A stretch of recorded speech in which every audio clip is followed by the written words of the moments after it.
Okay. I usually like to keep everything on my channel positive, like happy. Um, in this video, I'm gonna tell y'all a little bit about my actual father. Um, lately, I've been thinking a lot about him, and since as far as I can remember, I was probably like 5 or 6 years old when he was out of my life. He got sentenced to prison for 10 years. He did half of that because of good behavior, and he was working when he was in the prison. But I want to tell you guys the good things that I remember about my father. And I'll get started with I was only a kid, but the earliest thing that I can remember was that he used to always take me and my sister, that's a year and a half older than me, to Peter Piper's, to the pizza place. And I remember that he would take us and for us to eat pizza and play games and have fun. I remember that. And then I also remember that he used to take me to a park nearby. If you're from the San Antonio area, Woodlawn Park, back then, like, it was like a really good place to go to. He used to take my sisters and I rollerblading and skating and playing in the playground, doing all kinds of stuff. He would always take us to that park. And whenever it was like one of our birthdays or something, like my oldest sister's birthday, like, he would take us there too. And I remember stuff like that. I really do. Like I'm telling y'all this because I genuinely remember this. I really do.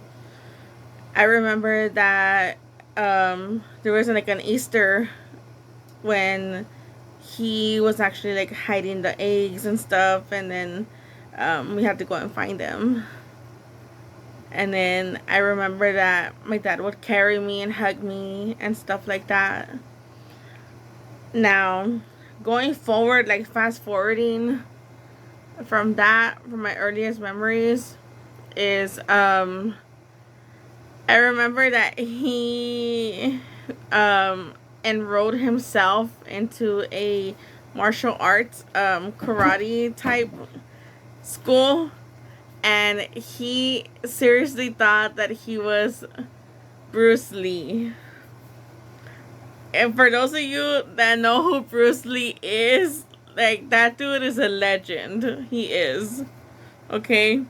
So my dad would literally watch like scene by scene and replay the scenes if he had to, and he would always have to act like if he was Bruce Lee. He literally thought that he was Bruce Lee.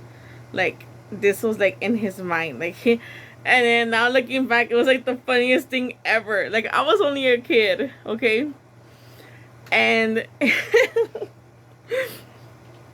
and he used to say things like, "Oh, Bruce Lee is eating this types of noodles, so I'm gonna eat these type of noodles." And, "Oh, he wears these type of shoes and he stands like this, and his feet are apart, so I have to stand like this too." And okay, so like he literally thought he was Bruce Lee, and I was just like, I was a little kid, so he would watch the movies.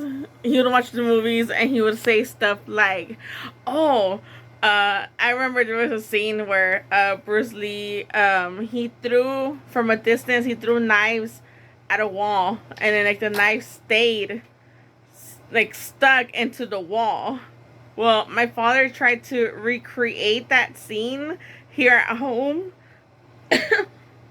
at that time, and I kid you not, I kid you not when I tell you this, he was there from morning all day long.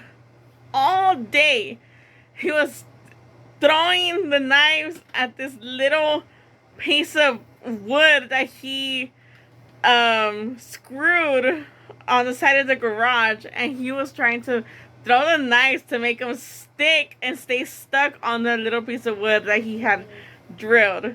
So like all day he was throwing knives after knives after knives, unsuccessfully, fail after fail, and he did not give up, like all day long. I was there, and I remember because like I was a kid, but like I got bored. So like, I went off to go play, and I came back and I was like, oh, Dad's still throwing the knives at the wall, whatever. And then I was like, oh my God, like, so my dad really thought he was this, Bruce Lee person, like he really felt in his, with his whole soul inside of him, that he was, this legend, Bruce Lee. You know what I mean?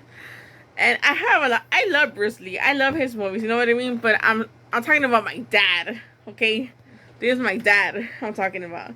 So, so my dad, like finally he gets one knife. It barely stayed stuck on the piece of wood. And then with that, he was happy. He was like, oh, yeah, I did it. I'm just like Bruce Lee. And like, I was like, oh, my goodness. Okay, whatever, But, I mean, my dad, I'm talking about the good things, okay? And as far as the good things, my dad loved me and everything, regardless of, what happened. He was not in my life. He was not in my life at all. I didn't know my dad. I only have these little vague memories, very, very blurry, vague memories of him. But the few memories that I have of him are actually, like, really good memories when I think about the good times, And my dad really loved me. And I remember that he was very strict. And the good thing now is that we actually still stay in touch. Thank God for Facebook, because, his ass is still in Mexico, and he still is able to message me, and he's like, hey, mija, how are you doing? And this and that, And I told him, like, I'm doing good. Like, how are you, Dad? And, now that he's old, like he has old people problems, he needs money, because in Mexico it's very poor, there's no government help whatsoever. So, he was like, hey, like, you want to help me out, like send me some money, this and that, and I tell him, well, I can barely take care of myself and my daughters, but, I'm going to send you a little bit of money. And I did. I actually sent him a little bit of money. That way, like, he can see, like, oh, yeah, well, my daughter still loves me and whatever, I don't know about my other two sisters, like I said, I only have two other sisters. I don't talk to them. It's not my choice. It's their choice, and I have to respect that, Like, they do not want to talk to me at all, so I'm not going to be going over there, invading their space, or nothing like that. I respect what their decision is. They don't want to know that, oh, Cindy's crazy, that she goes to psychologist and she takes medicine for her anxiety and depression. Like, to them, that's not normal. So that's why, like, they choose just to ignore me. Okay? But I ain't tripping, like, it's whatever. But yeah. So, all this, like, what's going on now, like, with my dad, I feel like, karma is really getting to him, because, like, now that he's older, there's a lot of things that he cannot do. And when he asks for help, of course he's asking for help, right? And to me, I feel like I'm nobody to judge. And like, I was only a little defenseless kid when he left us.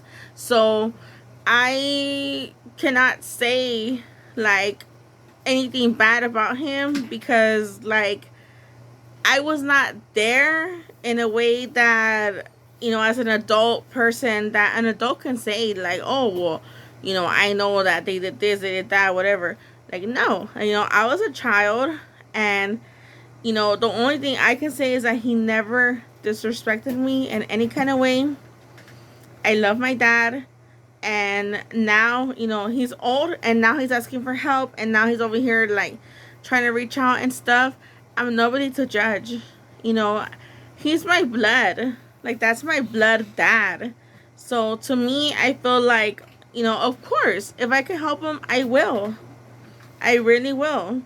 Even though I did not grow up with him, I still have love for him. I really do. Because I feel like this little soft spot in my heart that I'm like, that's my dad. And no matter if he was there for me or not, I still love him. I do. Te quiero mucho, papi. Si tú estás viendo esto, te quiero mucho, papá. Bye.